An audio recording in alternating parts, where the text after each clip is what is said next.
The knee consists of the tibiofemoral joint and the patellofemoral joint. Let's look at the structures that stabilize the knee. Running along across here, all the way from the quadriceps femoris muscle, all the way to the tibia, crossing over the patella, is this long sheet of dense regular connective tissue. From the patella down, it is called the patellar ligament, but above here where the muscle, the quadriceps muscle, connects to the patella, it's called the quadriceps tendon or the quadriceps femoris tendon. Stabilizing the knee from shifting side to side, we have two ligaments running on either side of the knee. On the lateral side of the knee, we have the lateral collateral ligament. It's also called the fibular collateral ligament because it connects the femur to the fibula. The fibula is the much thinner bone that doesn't directly participate in the knee joint, and it is always laterally to the tibia, right? So if you know that this is the skinny bone, it's the fibula, that means it's on the lateral side. So the ligament that's connecting the femur to the fibula is called the lateral collateral ligament.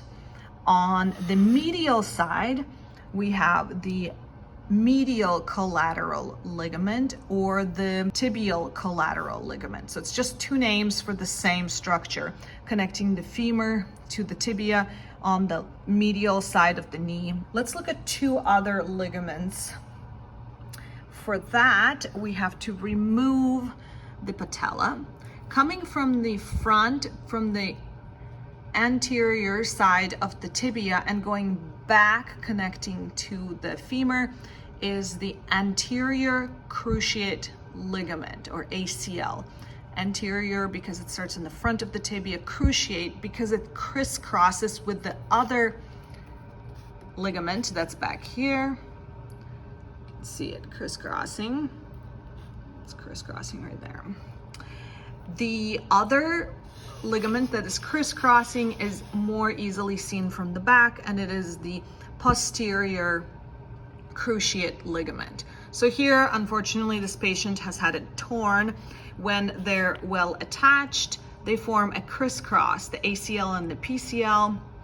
In order to stabilize your knee from shifting back and forth, so that the femur doesn't slide forward on the tibia or vice versa.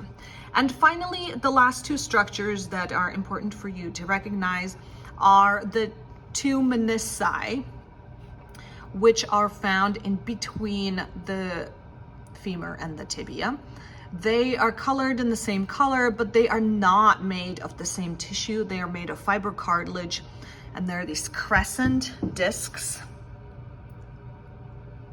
The one on the lateral side is called the lateral meniscus. The one on the medial side is called the medial meniscus.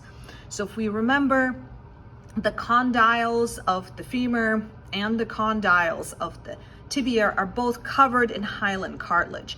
So we have bone, hyaline cartilage covering it. Then we have those hyaline cartilages sitting on the menisci.